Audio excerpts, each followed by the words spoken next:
우리 교우 여러분들께서 다 기도를 너무 은혜롭게 잘 해주십니다. 제가 늘 느끼는 거지만 오늘 또 특별히 이정선 집사님 기도가 굉장히 감동이 되고요. 제가 그 어느 때보다도 약간 좀 떨리는 마음으로 지금 강단에 서게 됩니다. 찬송도 다시 울려 퍼지는 순간들, 시간들을 또 간절히 소망해 봅니다. 이렇게 찬양으로 가득 채워가는 또 저희 예배가 되기를 바랍니다. 우리가 산에 오를 때에 보통 세 가지 기쁨이 있다고 합니다. 하나는 오르는 길에서 느끼는 기쁨입니다. 점점 그 높이 올라가면서 눈앞에 펼쳐지는 자연의 아름다움을 보는 그런 기쁨이죠. 그 속에서 또 하나님의 그 놀라운 솜씨를 또 느끼면 그러면 더 큰 기쁨이 되겠죠. 두 번째 기쁨은 산 정상에 올라섰을 때입니다. 높은 꼭대기에 올라서서 불어오는 바람을 맞고 있으면 물론 땀도 식혀지지만 정말 한없이 이렇게 넓어지는 것을 우리가 느끼게 되죠. 그러면 세 번째 기쁨은 무엇이겠습니까? 바로 내려오면서 느끼는 그런 기쁨이 될 겁니다. 산을 오를 때와는 또 좀 다른, 사뭇 다른 느낌을 또 받게 됩니다. 사실 저희가 하나님을 힘써 알아가기 위해서 먼저 우리가 해야 할 것은 우리가 갖고 있는 생각들의 여러 오해들을 또 벗겨내는 일들이 우선적이어야 한다라는 생각 속에서 이렇게 신년 들어서 하나님에 대하여 말씀을 나눴습니다. 그래서 계속해서 하나님께서 그러니까 성경이 하나님에 대하여 계시하는 부분들이 어떤 것인지에 더 집중하면서 말씀을 나눠왔습니다. 어떤 의미에서 보면 가장 정상은 지난 주일 우리가 함께 나눴던 시편 23편 5절에 있는 고백처럼 내 잔이 넘치나이다 라는 그런 고백이 아닐까 그런 생각을 해보게 됩니다.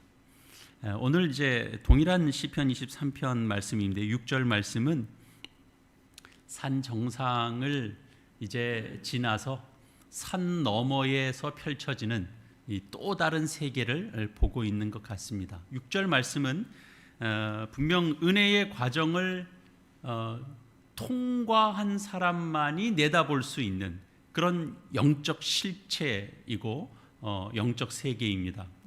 무엇이든지 그렇지만 어떻게 해서 여기까지 올 수 있었는지 지나온 발걸음을 회고해 보는 것은 언제나 지혜로운 일이 됩니다.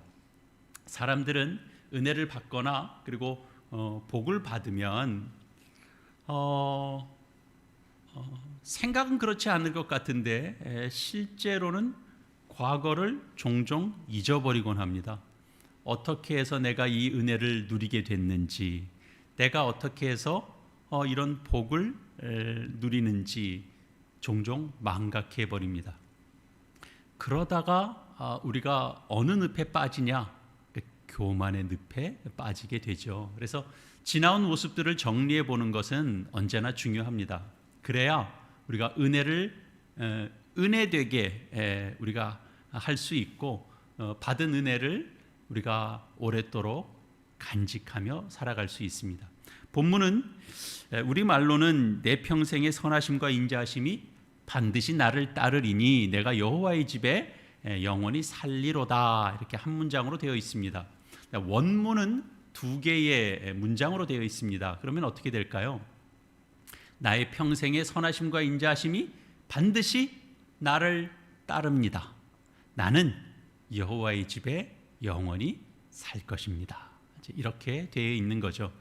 여기서 나의 평생의 선하심과 인자하심이 반드시 나를 따른다라고 하는 이 말씀은 하나님의 그 은혜와 그런 돌보심에 대한 총정리가 되는 셈입니다. 총정리는 뭐 시험을 준비하는 사람만 중요한 게 아니라 언제나 중요하죠. 우리는 그동안 그 사람들이 스스로 만들어가는 하나님의 상에 대해서 우리가 생각해 봤습니다. 자신의 목적에 따라서 하나님을 그려보기도 하고 또 자신의 이해의 수준을 따라서 하나님을 그려보기도 합니다. 내가 이해하는 사랑의 수준에서 사랑의 하나님을 생각하기도 하고, 내가 이해하는 거룩의 수준, 내가 이해하는 공의의 수준에서 하나님을 바라보고 하나님을 이해하고 하나님에 대하여 평가하기도 합니다. 그러면 결국은 한 개인의 수준을 뛰어넘지 못하고 자신의 이해에 맞아 떨어지는 그런 하나님만 우리는 섬기게 될 것입니다. 우리는 성경이 계시하고 있는 하나님, 그 하나님은 선하신 하나님이시다라는 것을 우리는 확인하고 있습니다. 선하신 하나님이시다라고 하는 것은, 하나님이 선하시다라고 하는 건 하나님의 여러 속성이나 또 여러 성품 가운데 어떤 한 부분을 이야기하는 것이 아니고 하나님 안에 있는 그런 모든 성품을 아우르는 그런 하나님의 상으로서 성경이 이 표현으로 우리에게 계시해 주고 계신다라고 하는 사실을 우리는 확인했습니다. 시편 23편에서 만나는 하나님은 푸른 초장에 눕게 하시고 쉴 만한 물가로 인도하시고 우리의 영혼을 소생시켜서 자기 이름을 위하여 의의 길로 인도하시는 하나님이십니다. 때로는 음침한 사망의 골짜기로 다닐 때도 있지만 거기서도 인도해 주시고 지켜 주십니다. 원수의 목전에서 베풀어 주시는 상, 그리고 넘치는 잔, 거기에 대한 기쁨을 맛보게 하십니다. 하나님은 자신의 양무리에게 모든 것을 아끼지 않으신다라는 고백이죠. 다윗이 모든 하나님의 은혜를 총정리하면서 표현한 것이 바로 하나님의 선하심과 그의 인자하심입니다. 선하심이라는 게 뭡니까? 하나님께서 돌보시고 보살피시는 모든 은혜입니다. 우리의 필요를 채우시고 또 우리의 갈 길을 인도하시고 실족할 때 소생케 하시는 하나님의 은혜로운 손길입니다. 우리를 붙잡아 주시고 잡아당기시고 이끌어 가시는 그런 은혜죠. 인자하심은 뭘까요? 인자하심은 우리의 죄에 대하여 참으시고 용서하시는 그런 하나님의 성품을 말합니다. 하나님은 인자하십니다. 인자하시기 때문에 우리가 무지하고 우리가 완악할 때도 하나님께서 참으시고 기다려 주십니다. 그리고 하나님 앞에 나와 회개하는 자를 하나님은 기꺼이 용서하십니다. 그래서 주의 인자하심으로 우리가 용서를 받고 주의 선하심으로 우리가 이 세상을 사는 겁니다. 그래서 그 선하심과 인자하심 때문에, 그 인자하심으로 인해서 내가 내 평생에 그 인자하심이 나를 평생 따른다 라고 이제 고백을 하고, 여기 등장하는 내 평생이라고 하는 이 표현은 우리가 그냥 쉽게 말할 수 있는 것보다 훨씬 큰 겁니다. 그냥 전체적으로 평가할 때 하나님의 선하심과 인자하심이 있었지 이렇게 고백하는 것보다 훨씬 이상이죠. 그 히브리 원문에 보면 이런 시각입니다. 내 생애의 모든 날, 그런 의미입니다. 내 생애의 모든 날 동안 하나님의 선하심과 인자하심이 있었다라는 고백입니다. 신앙으로 사는 인생에 대해서 그냥 뭉뚱그려서 하는 말이 아닙니다.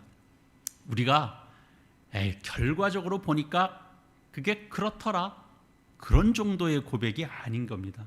나의 삶의 모든 날들 속에 그것이 어떤 날이었든지 관계없이 그 하루하루마다 하나님의 선하심 그리고 하나님의 인자하심이 나와 함께하고 계셨다라고 하는 고백입니다. 신자의 삶에도 신자가 살아가는 날들 속에도 어두운 날들이 있습니다. 실패를 경험하는 날들이 있습니다.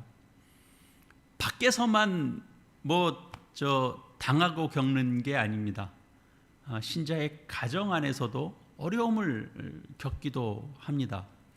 내 진심을 몰라주거나 또는 의도치 않은 감정 싸움에 우리가 휘말릴 수도 있습니다. 짧게 끝나지 않고 오래 가기도 합니다. 우리가 아끼고 사랑하는 사람을 먼저 떠나보내는 그런 아픔을 우리가 겪기도 합니다.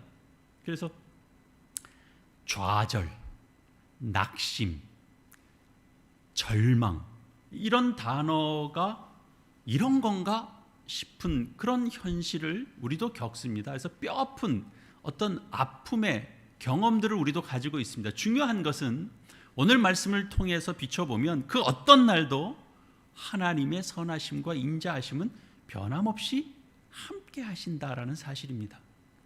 온 사방이 캄캄해 보이는 그런 날들조차도 하나님의 선하심과 인자하심은 함께 하고 있는 겁니다. 이런 부분들에 대해서 세상 사람들은 물론이고 우리 믿는 사람들조차도 사실은 쉽게 납득하거나 아멘으로 받기 힘든 이유는 우리가 예수를 믿는다는 것이, 그래서 신앙을 갖는다라는 것이 결국은 그 예수 믿는 그 신앙을 붙들고 있는 것 때문에 그 보상이 우리의 환경 속에서 나타나고, 그래서 그 환경으로 나타나는 건 평탄한 것, 평안한 것, 그런 것으로 증명되어져야 한다라고 우리가 오해하기 때문입니다. 세상은 당연히 환경이 평안하지 않으면 행복도 없습니다. 평강도 못 누립니다. 만족은 더더욱 없습니다. 그래서 세상 사람들이 의지하는 게 뭡니까? 이렇게 뭐 보러 다니죠. 어떻게 될까? 이게 참 걱정도 많으니까 용한 데 있으면 같이 몰려다닙니다. 내가 모르는 위험이 어딘가에, 내 인생 어딘가에 있을지 모르는데 혹시 누가 꿰뚫는 해안이 있어서 뭔가를 알려주면 피해보자, 좀 막아보자 라는 생각이 사람들 속에 다 있는 거죠. 그래서 부적이라도 하나 받아오면 그걸 통해서 사람들이 기대하는 게 뭡니까? 그걸 통해서 뭔가 귀신이 도망가라는 거죠. 몸에 품고 다니면 들러붙을 것도 도망가라는 거죠. 그래서 귀신이, 위험이, 재난이 우리 인생에 이렇게 찾아오지 못하게 해서, 그래서 우리가 평안을 맛볼 수 있도록 해보자라는 이제 의지가 사람들 속에 있는 겁니다. 그러나 이런 이야기를 들으면 그냥 사람들이 다 그러죠. 또 이거 다 어리석은 짓이지, 다 무의미한 짓이지, 그렇게 생각을 합니다. 사실 온전한 신앙을 가진 신자라면 그럴 사람은 없습니다. 그것이 맞습니다. 그러나 그럼에도 우리 역시도 환경은 좀 평탄한 것, 환경이 좀 평안한 것, 그것을 원합니다. 점쟁이를 통해서 무슨 구판을 벌려서 그것을 원하는 것은 아니지만 하나님을 통해서는 그런 좀 평안한 환경을, 그래서 평안을 누리는 걸 하나님께 요구하고 하나님으로부터 얻기를 우리는 바라는 거죠. 하나님의 선하심과 인자하심이, 우리가 이 시편 내용을 우리가 참고로 하면 푸른 초장과 쉴만한 물가에 있을 때는 누구나 경험할 수 있죠. 하나님 참 선하신 분이시다. 설명할 필요가 없습니다. 굳이 구체적으로 말할 필요가 없습니다. 평안한데요, 잘 쉬고 있는데요. 그러나 성경이 우리에게 하시는 말씀은 신자의 인생이 마치 사망의 음침한 골짜기를 통과할 때도 있다라는 것이고, 그때 하나님의 선하심은 없어지거나 사라지거나 잠시 유보되는 것이 아니다라는 것이 성경의 말씀입니다. 우리는 때때로 참 사랑은 사랑이 아닌 것처럼 보여지기도 합니다. 초장 대신에, 푸른 초장 대신에 자갈밭을 지나거나 평강 대신에 좀 걱정과 두려움을 갖게 되는 시간을 만나면 하나님의 사랑이 아니다라고 생각하죠. 우리가 평소에 아이들이 좋아하는 무슨 아이스크림이나 무슨 과자 이런 걸 사다 놓기도 합니다. 적당한 때 먹으라고 사다 놓는 거죠. 근데 아이가 다 씻고 자려고 하는데 그때 먹고 싶다고 달라고 하면 그때는 안 주죠. 아무리 졸라도 안 주죠. 저녁 때는 안 된다 그러죠. 그리고 조르다 안 된다 그러면 결국은 이제 아이가 하는 말은 엄마 미워, 엄마 싫어 그러는 겁니다. 근데 뭐가 사랑입니까? 우리는 이런 때는 분명히 답을 내릴 수 있습니다.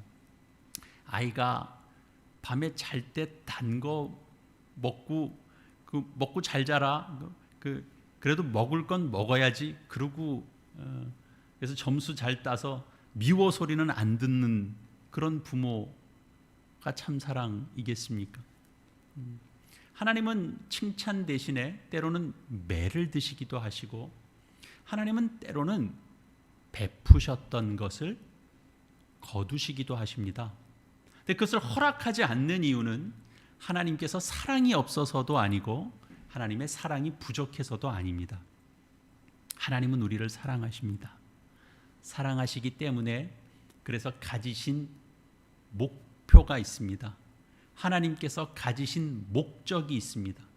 그 목적에 이르게 하시기 위하여 때로는 거두기도 하시는 겁니다. 하나님께서는 무지한 우리의 눈에는 마치 사랑이 아닌 것처럼 보이는 것들을 통해서 우리로 하여금 하나님의 선하심과 인자하심이 어떤 것이구나 라는 것을 더 구체적으로 깨달아 알게도 하십니다. 그 어떤 것이 무엇입니까? 우리는 이 땅에서의 하는 싸움이 이게 환경의 싸움이 아니라라고 하는 것을 우리로 하여금 깨닫게 하시는 것입니다. 하나님께서 환경이 평탄하지 않은 날에도 주의 선하심과 인자하심이 우리와 함께하고 있다라는 속에서 그래서 우리가 평강을 누릴 수 있게 하는 것, 하나님께서 그렇게 우리를 이끌어 가십니다. 그 자리로 나아가도록 이끌어 주시고 그 세계를 맛볼 수 있도록 이끌어 주시고 그 현장을 누리게 하시는 것이 하나님의 손길입니다. 그걸 누리는 것이 신앙입니다. 하나님 이 사실을 우리에게 깨닫게 하십니다. 하나님은 이 일에 대한 우리 한 사람 한 사람을 다 바로 이 진실, 이 신앙의 세계, 하나님께서 일하시는 통치의 세계를 증언하는 자들로 우리 한 사람 한 사람을, 여러분 각자 한 사람 한 사람을 다 증인으로 세우시고 세상 앞에 증언자로 세우시는 겁니다. 하나님 안에서의 인생은 만족이 있습니다. 두려움을 이깁니다. 그런 증언자로 우리를 세우는 겁니다. 저희 교회가 이제 설립 6년을 맞았습니다. 세월이 벌써 그렇게 지나갔습니다. 기쁘고 또 감사한 일입니다. 우리가 교회를 가리켜서 하나님의 백성들의 모임이다. 우리가 그렇게 말합니다. 성경의 정의입니다. 하나님의 백성은 결국 하나님의 통치를 받는 사람들입니다. 자기 뜻대로 사는 사람들이 아니고 하나님의 뜻대로 살아가고자 함께 모인 공동체가 바로 교회인 것이죠. 근데 여러분 얼마나 이 말에 공감을 하십니까? 그냥 이건 좀 이상적인 내용인 거지. 우리가 장차 이루어야 할 마지막 목표 지점이지. 혹시 이런 생각이 들지는 않습니까? 혹 부담스럽게 느낄 수도 있죠. 우리는 우리 뜻대로 사는 게 아니라 하나님의 뜻대로 사는 사람들이다. 그런 말을 하면 나는 그렇게 살지 못하는데 자꾸 하나님의 뜻대로 사는 사람들이라는 얘기를 들을 때마다 자꾸 어떤 그 죄책감 같은 게 들 수도 있겠죠. 그렇습니다. 정말 우리는 하나님의 뜻보다는 내 뜻대로 살 때가 많습니다. 무엇이 옳은지는 사실 머리로 알고 직감으로도 압니다. 근데 옳다고 생각하는 대로 살지 못하는 때가 참 많지 않습니까? 맛있는 음식 앞에서 벌써 배가 찼는데도 자꾸 손이 가죠. 머리는 너 이제 그만 먹어. 너 지금부터는 이미 선을 넘었어. 과식이야. 자꾸 사인을 보내는데도 자꾸 손은 음식으로 갑니다. 그게 사람인 것 같습니다. 그래서 말을 좀 바꿔보겠습니다. 교회는 하나님의 뜻대로 살려고 애를 쓰는 사람들의 모임입니다. 우리는 다 별 수 없는 사람들이다라는 걸 우리가 압니다. 하나님의 은혜가 아니면 별 수 없는 사람들입니다. 착하게 살고 싶고 좋은 사람이고 싶고 정 많은 사람으로 살고 싶은데 세상 일에 부딪히다 보면 이렇게 좀 베풀었는데 오히려 등치는 일들을 겪다 보면, 그것도 한 번, 두 번 반복적으로 겪다 보면 우리는 어느새 메마른 사람이 되어 갑니다. 새롭게 다시 새 마음을 가져야 내가 무슨 생각을 하고 있는 거야? 이렇게 굳은 마음을 다시 다잡아도 또 현실을 만나면 똑같은 일에 내가 새 마음을 가졌는데 내가 그런 상황이 되면 내가 그런 실수는 안 해야지 라고 했는데 하나도 달라진 게 없어요. 단지 날만 바뀌고 똑같은 상황에 사람만 바뀌었는데 똑같은 실수를 반복합니다. 작심삼일이 될 때가 너무 많습니다. 그래서 혼자는 참 어렵구나 라는 걸 우리는 절실하게 느낍니다. 그래서 하나님은 믿음의 동료들을 붙여주시는 겁니다. 아담이 외로워 보여서 하나님께서 돕는 배필을 창조해 주셨죠. 근데 배우자만 돕는 배필은 아닌 겁니다. 서로의 부족함을 채워주는 사람들이 그렇게 넓게 보면 배필인 거죠. 그런 동력자들인 거죠. 교회는 결국은 하나님의 뜻을 따라 살아가도록 도와주는 그런 지원 공동체인 겁니다. 아름답게 만들어가는 화음 공동체입니다. 낙심한 사람 있으면 어떻게든 위로하려고 애를 쓰는 거고, 좀 낙심되어 있고 힘 빠져 있으면 우리가 함께 기도하면서 좀 힘을 북돋아 주려고 애쓰는 공동체고, 쓸쓸한 사람 만나면 벗이 되어 주려고 하는 것이고, 잘못된 길로 자꾸 나아가려고 하면 좀 바로 잡아 주려고 우리가 애쓰는 것이고, 믿음의 용기를 잃은 사람을 위해서 우리가 기도해서 영혼이 소생하는 일을 위하여 우리가 함께 마음을 모아가는 겁니다. 그게 교회입니다. 이게 참 중요하죠. 교회는 짓고 봉헌했다고 교회가 되는 게 아닙니다.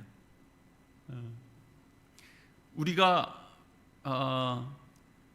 교회의 이름으로 뭔가 그 터를 마련해가면 교회가 이제 그럴듯하게 되어가는 것도 물론 아닙니다. 교회는 앞에서 말했던 그런 우리의 믿음의 수고로움, 그 애씀이 우리가 함께 아름다운 관계들로 만들어져 가야 되는 것입니다. 여러분, 앞으로 우리 장래의 미래를 바라보시면서 우리 그 새로운 세계를 좀 이렇게 바라보면서 나아갔으면 좋겠습니다.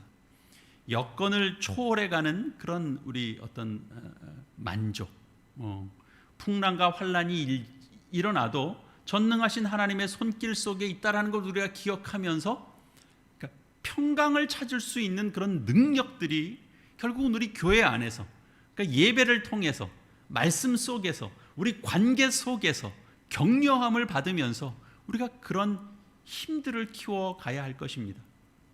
사무엘의 고백이 단지 사무엘의 고백만은 아닙니다. 그 유명한 고백, 에베네셀의 하나님. 무슨 뜻입니까? 하나님께서 우리를 여기까지 도우셨다라는 거죠. 여기까지, 이 자리까지.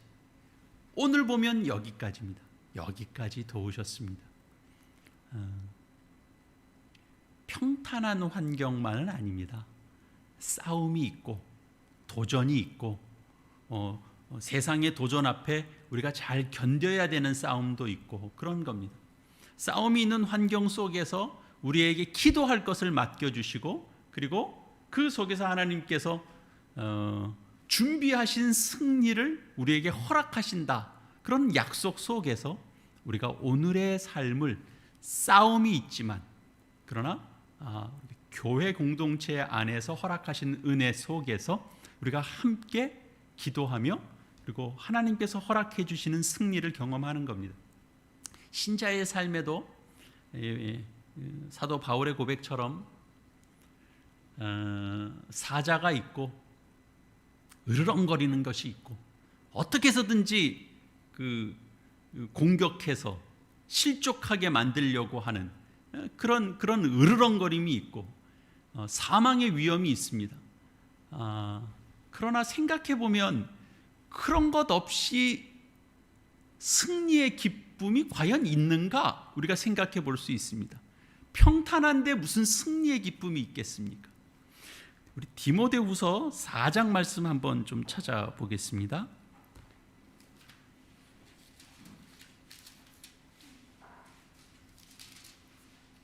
신약 성경 347페이지쯤 있습니다. 디모데후서 4장 17절에서 18절, 우리 두 절 말씀입니다. 오늘 말씀과 이런 부분에서 맥을 같이 한다 이렇게 생각이 됩니다. 17절과 18절 두 절 말씀 우리 같은 목소리로 읽겠습니다. 주께서 내 곁에 서서 나에게 힘을 주심은 나로 말미암아 선포된 말씀이 온전히 전파되어 모든 이방인이 듣게 하려 하심이니 내가 사자의 입에서 건짐을 받았느니라. 주께서 나를 모든 악에서 건져내시고 또 그의 천국에 들어가도록 구원하시리니 그에게 영광이 세세 무궁토록 있을지어다. 아멘. 그렇습니다. 오늘 말씀, 내 평생의 선하심과 인자하심이 반드시 나를 따르리니 내가 여호와의 집에 영원히 살리로다. 사자의 으르렁거림이 있는데 그러나 그 속에서도 내가 건짐을 받았다라고 하는 것을, 사실은 우리는 얼마든지 실족할 수 있는 여러 상황들을 많이 겪지만 그 속에서 하나님께서 붙드셔서 내가 구원함을 얻었다라고 하는 것들을 우리의 삶 속에서 여러분의 삶의 언어로 증언할 수 있는 자들로 부르시는 겁니다. 우리가 살아온 인생이 길어야 이 진리를 확인하는 것 아닙니다. 짧은 인생을 살아와도 그래도 짧은 인생을 살면 짧은 인생을 산 그런 만큼, 오랜 시간을 거쳐오면 오랜 시간을 거쳐온 만큼 그 환경을 초월한 하나님의 선하심과 그 인자하심을 깨닫고 증언하도록 하는 겁니다. 어린아이들은 어린아이스럽게, 장년은 장년답게, 노년이 되면 노년답게 하나님의 일하시는 은혜들을 증언하게 되는 거죠. 환경적으로도 우리에게는 영원한 여호와의 집이 준비되어 있으니 우리는 얼마나 든든한 자들입니까? 사랑하는 교회 여러분, 우리 모두가 교회 공동체를 통하여 하나님의 뜻대로 살아가려고 우리 수고하고 애써 나갑시다. 이 땅에서는 우리가 믿음의 수고를 우리 다해 가시기를 바랍니다. 믿음의 수고는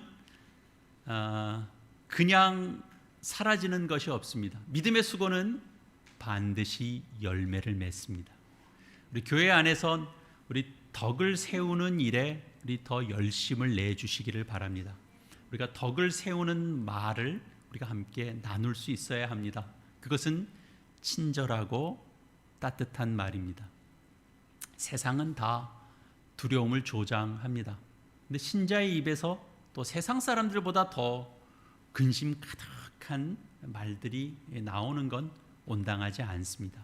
우리는 하나님의 영광을 드러낼 수 있는 말들을 나누고 그 일에 우리가 더 함께 힘을 모아가야 합니다. 우리의 삶의 중심을 신앙 공동체 안에서 우리 바로 세워가야 됩니다. 교회가 우리 삶의 서브가 되어서는 안 됩니다. 곁가지가 되어서는 안 되는 거죠. 교회를 중심으로 우리의 삶의 질서를 세워가시는 여러분들이 되시기를 바랍니다. 우리가 관계를 소홀히 해서는 안 됩니다. 관심을 가져가야 됩니다. 교회란 한 팀입니다. 서로 관심을 가지고 팀워크를 우리는 다져가야 되는 것입니다. 유대감, 연대감 이런 거 없이 교회는 절대로 든든히 서가지 않습니다. 그냥 나만 잘하면 되지는 팀워크에서는 그다지 중요하지 않습니다. 우리가 함께 한다라는 연대감이 참 소중한 거죠. 그래서 그 마음 그 태도로 우리가 감당해야 되는 책임과 싸움 앞에 서 있는 자들에게 하나님은 한없는 은혜를 베풀어 주십니다. 주의 선하심과 인자하심을 맛보게 하시고 하나님을 아버지로 모시고 살아가는 그 기쁨, 그 만족, 그 감사를, 그 기쁨을 하나님은 우리로 회복시켜 주십니다. 오늘 우리가 이 말씀을 잊지 말고 기억하며 늘 함께 앞으로 더 복된 영적 세계를 바라보면서 더 나아가는 우리 모두가 될 수 있기를 바랍니다. 우리 모두가 이 고백을 하면서 나아갑시다. 오늘 말씀 그대로입니다. 내 평생의 선하심과 인자하심이 반드시 나를 따르리니 내가 여호와의 집에 영원히 살리로다.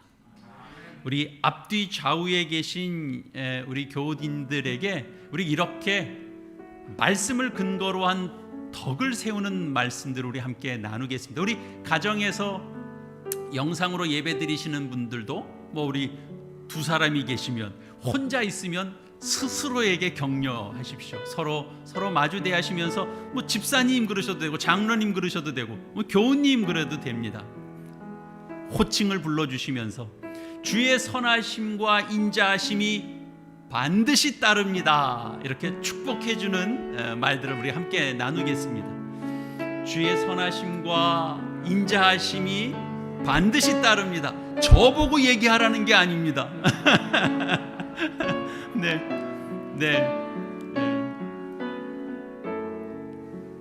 참, 제 아내가 잘하고 있습니다. 찾아가시고 있네요.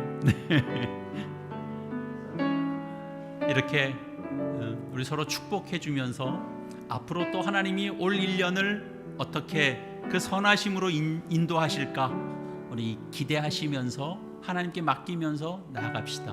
우리 이 시간 함께 화음의 기도를 하실 텐데 우리 공동체를 위해서 말씀을 기억하시면서 기도해 주시고 이 시간 특별히 우리가 간절하게 기도하실 것은 박문경 집사님께서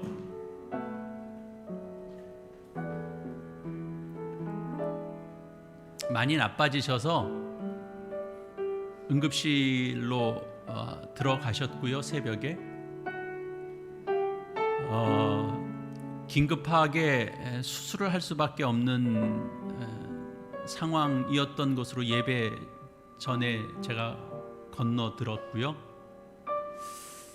지금은 더 안 좋습니다. 수술 중에 과정이었는지 아니면 어떤 상황이 제가 구체적으로는 잘 모르겠는데요. 폐에 제일 심각하게 나쁜 상황이 돼서 심정지도 와 있는 상태입니다. 우리 함께 우리 기도합시다. 하나님께서 우리 박문경 집사님 사랑하셔서 그의 인생을 붙들어 오셨습니다. 저희 교회를 통해서 아픔이 있었지만 그래도 감사하는 인생을 사셨습니다. 우리 함께 이 시간 간절히 우리 공동체에 주시는 은혜와 우리와 함께 했던 우리 박문경 집사님, 우리 함께 하나님의 은혜를 구하는 기도를 우리 함께 드리시겠습니다. 함께 기도하시겠습니다. 주님,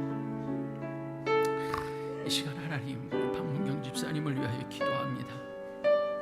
주님, 마지막 순간까지도 하나님 앞에 손을 붙들어 가시는 그의 진실한 삶을 하나님 보시고 주님 은혜 내려주시옵소서. 도와주시고 하나님 그 은혜 가운데 붙들어 주시옵소서. 한 번을 기도 아버지 하나님께서 도와주셔서 그 손에 하나님 손대 주시고 이 교회 위에 하나님 허락하시는 은혜들로 주님 도와주시는 은혜들 하나님 채워주시옵소서.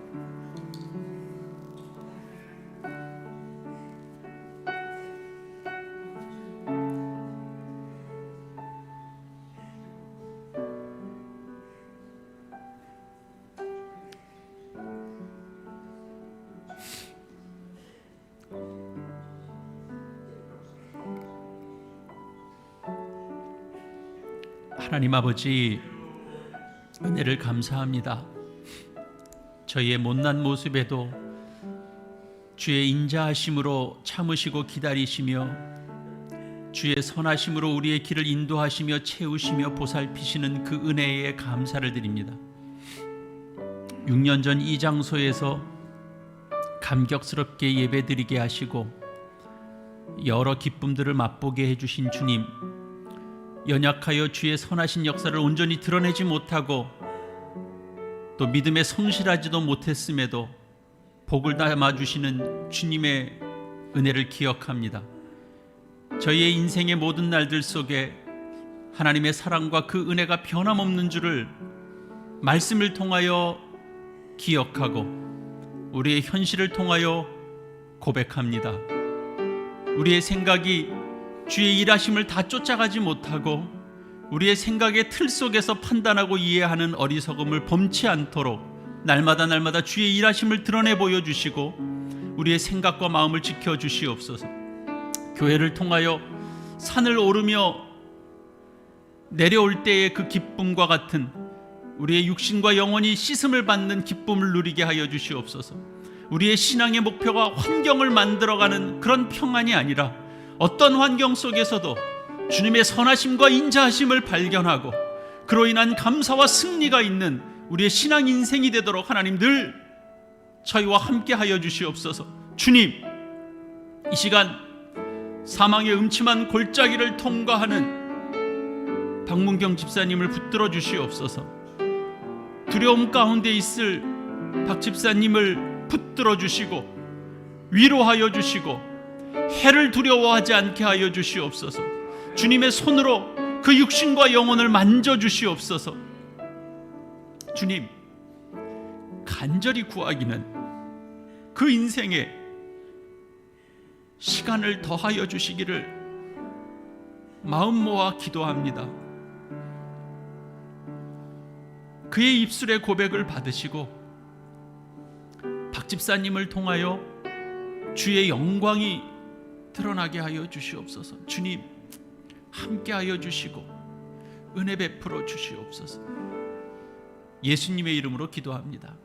아멘.